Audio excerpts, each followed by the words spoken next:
Welcome back class 11th। आज हम पढ़ने जा रहे हैं फंक्शंस के बारे में। ठीक है, ध्यान से सुनिएगा। और ये मैं उम्मीद करता हूँ कि आप लोगों ने रिलेशंस थोड़ा बहुत पढ़ा है। अगर नहीं पढ़ा है तो आप कमेंट में लिखिएगा, ठीक है, मुझे मैसेज करिएगा। फंक्शंस को समझने के लिए बेसिक रिलेशन समझना ज़रूरी है, और रिलेशन को समझने के लिए आपके पास बेसिक सेट थ्योरी ज़रूरी है। ठीक है, तो ये मैं एज्यूम करके चल रहा हूँ कि आपको सेट थ्योरी थोड़ा बहुत आता होगा और रिलेशन का भी आपको थोड़ा बहुत कॉन्सेप्ट है। ठीक है, आज हम पढ़ेंगे फंक्शंस के बारे में। ठीक है, ग्रेट। ओके, चलिए स्टार्ट करते हैं फंक्शंस को पढ़ने। अब देखें, ध्यान से सुनिएगा। सपोज एक बस है या एक क्लासरूम है, जो भी। ठीक है, तो बस में चलेंगे हम लोग, आज सैर करने जा रहा। ठीक है, बस थोड़ी लंबी सी बन गई, उतनी मेरी ड्राइंग अच्छी नहीं है। ठीक है, अब मान लीजिए यहाँ पे सीट्स हैं बहुत सारे। ठीक है, ठीक है, लॉकडाउन में खाली हैं, बस जा रहे हैं रोड पे। ग्रेट।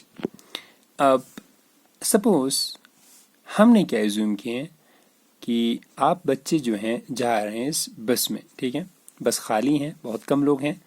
ठीक है, यहाँ पे एक बंदा बैठा, हर एक सीट पे एक ही बंदा बैठा है, सोशल डिस्टेंस का पालन करते हुए एक सीट पे एक ही बंदे। तो यहाँ पे एक बंदा, यहाँ पे एक बंदा। अब याद रखिए ध्यान से, अब मैं दो सेट लेता हूँ सर, दो सेट कंसीडर करता हूँ। क्या? एक को मैं मानूंगा नंबर ऑफ स्टूडेंट्स या नंबर ऑफ पैसेंजर, और बी को मैं मानता हूँ नंबर ऑफ सीट्स। इतना समझ आया? दो सेट हैं आपके पास, एक है आपके पास नंबर ऑफ स्टूडेंट्स और दूसरा है नंबर ऑफ सीट्स है। क्लियर है? आज इसको मैं ऐसे गोले में रखूंगा, ठीक है, और नंबर ऑफ सीट्स को मैं ऐसे रखूंगा। ठीक है, अब देखिए, सपोज आपके पास ए जो सेट ये हैं, बी सेट ये हैं। ठीक है, तो जितने भी लोग हैं मैं यहाँ पे लिख रहा। ठीक है, अब मान लीजिए मेरे पास नंबर ऑफ स्टूडेंट पहले यहाँ पे है। मान ली इस एक स्टूडेंट का नाम ए है, इसको मैंने ए बोल दिया, बी है, सी है, डी है, ये चार स्टूडेंट है। ठीक है, और यहाँ पे पहला सीट है, ये दूसरा सीट है, तीसरा सीट है, ये चौथा सीट है, ये पांचवा सीट है। सीट तो बहुत सारे हैं, बच्चे कम है, लॉकडाउन है। ठीक है, अब ध्यान से सुनना। अब मैं क्या करता हूँ, इस ए को मैं रख देता हूँ फर्स्ट सीट पे। ठीक है सर, बी को मैं रख देता हूँ थर्ड सीट पे। ठीक है, सी बैठ रहा, चलो मैं फोर्थ पे बैठूंगा, डी बैठ रहा मान लीजिए फिफ्थ पे। ध्यान से सुनना। ठीक है, तो ए का रिलेशन ए से है, 1 से है, बी का रिलेशन 3 से है, सी का रिलेशन 4 सीट से है, डी का रिलेशन 5th सीट से है।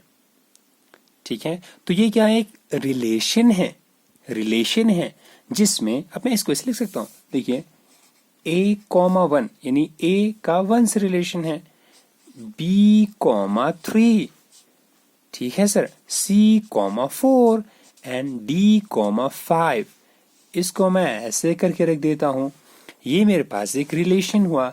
इस रिलेशन को मैं सपोज क्या स्मॉल f से ऐसे डिनोट करता हूं, कोई बात नहीं, कर सकते हैं, ठीक है, कुछ भी करें। अब ये जो रिलेशन है स्पेशल टाइप का, इस रिलेशन को हम कहते हैं फंक्शन। एक स्पेशल रिलेशन है जिसको हम कहेंगे फंक्शन। ठीक है, अब ध्यान से सुनना, रिलेशन और फंक्शन में बेसिक जो डिफरेंस है क्या है। हर एक फंक्शन जो है रिलेशन रहता है, लेकिन हर एक रिलेशन फंक्शन नहीं रहता। क्यों सर? सपोज आप एक रिलेशन कंसिडर करें, सपोज मैं एक रिलेशन कंसिडर करता हूं। सपोज ध्यान से सुनिएगा, मैं क्या करता हूं ना सर, ए को 1 से रिलेट कर देता हूं, एक को 2 से भी रिलेट कर देता हूं, एक को 3 से भी रिलेट कर सकता हूं, बी को 1 से रिलेट कर रहा, बी को 4 से रिलेट कर रहा। ठीक है, अब सुनिए, यहाँ पे अब मैं ऐसे बनाऊंगा, तो देखिए मैं ऐसे बनाता हूं इसको। सर ए यहाँ पे है, बी यहाँ पे है, 1 है, 2 है, 3 है, 4, बहुत सारे।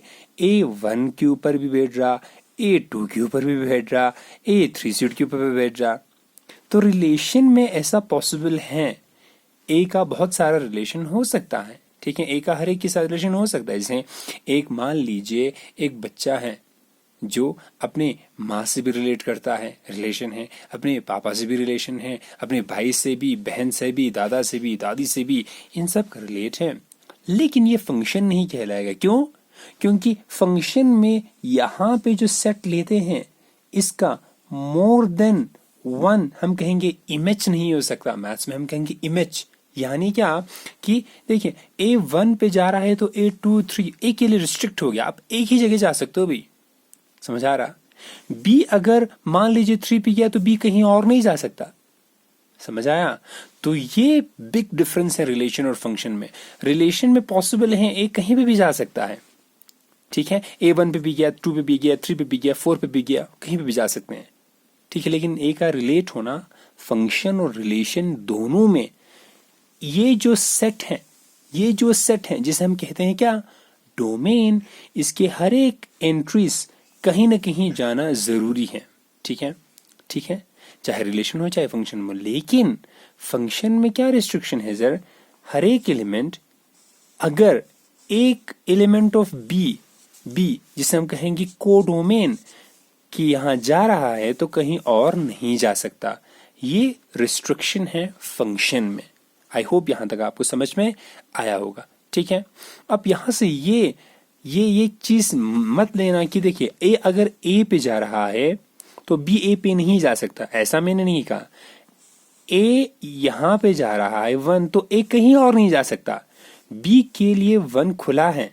मतलब देखो ऐसा, सपोज और एक एग्जांपल लेते हैं, सपोज एक क्लासरूम है, ठीक है, जिसमें बड़ा सा बेंच है, ठीक है, ऐसा होकर के, ठीक है, या आपने मूवी हॉल्स में देखा होगा, मान लीजिए एक बड़ा सा सीट है, एक रो है, इससे बड़ा सीट है, ठीक है, ठीक है, ये बड़ा सा सीट ए सीट, ये ए सीट है, ए सीट के ऊपर ये सारा, बी सीट बहुत बड़ा सीट है, ठीक है। अब मान लीजिए सेट ले लेते हैं हम, कोई भी जेड सेट ले लेते हैं जिसके अंदर नंबर ऑफ स्टूडेंट्स हैं, जैसे सर 1 2 3 4 बहुत सारे स्टूडेंट हैं, और यहाँ पे जो मान लो सीट्स को मैं लेता हूँ, सपोज कुछ भी एस, जिसमें ए हैं, बी हैं, सी हैं, डी हैं, बहुत सारे सीट हैं।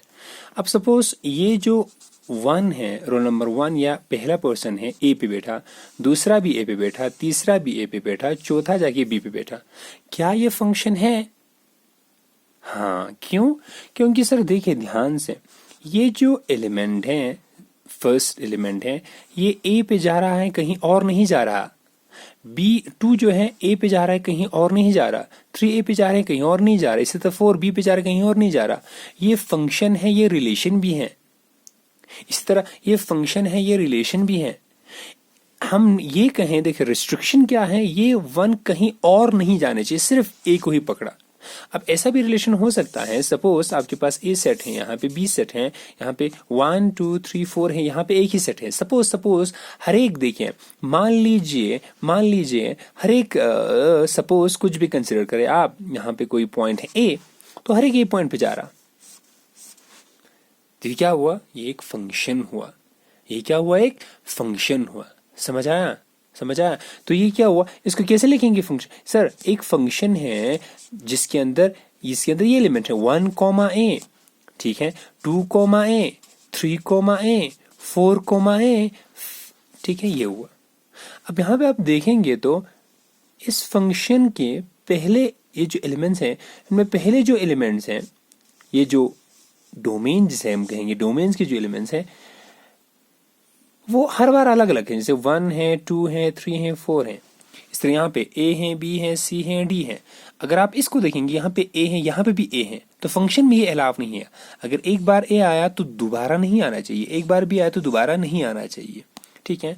तो ये समझ आया बेसिक डिफरेंस, फंक्शन और रिलेशन में बेसिक डिफरेंस आया, समझ आया, ठीक है, ओके ग्रेट। अब देखिए सपोज हमने सर ये एलिमेंट जैसे लिया A1 जैसे A1, ठीक है, तो इसको हम क्या कहते हैं, एप्सिलॉन को बिलोंग्स टू फंक्शन एफ, इसे हम क्या कहेंगे, बिलोंग्स टू, यानी A1 इस फंक्शन के अंदर है कि नहीं है सर, A1 इस फंक्शन के अंदर है। और इसको हम ऐसे भी लिखते हैं सर, f ऑफ a जो जाएगा ना वो 1 आएगा। मतलब एक फंक्शन है सर, ये a को 1 पे ले जा रहा है, b को 3 पे ले जा रहा है, तो f ऑफ b 3 आएगा, f ऑफ c 4 आएगा, f ऑफ d 5 आएगा। समझ आया? ठीक है।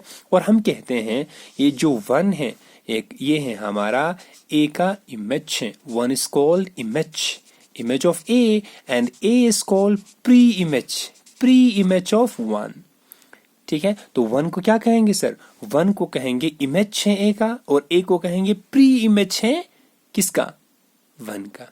ठीक है, फंक्शन को हम कभी कभी ऐसे भी लिखते हैं, ए क्रॉस बी जा रहा है, फंक्शन को भी हम ऐसे भी लिखते हैं, यहाँ पे एफ लिख देते हैं। तो ये हमारा बेसिक फंक्शन हुआ। आई होप यहाँ तक आपको समझ में आया होगा। हमने जस्ट फंक्शन को इंट्रोड्यूस किया है।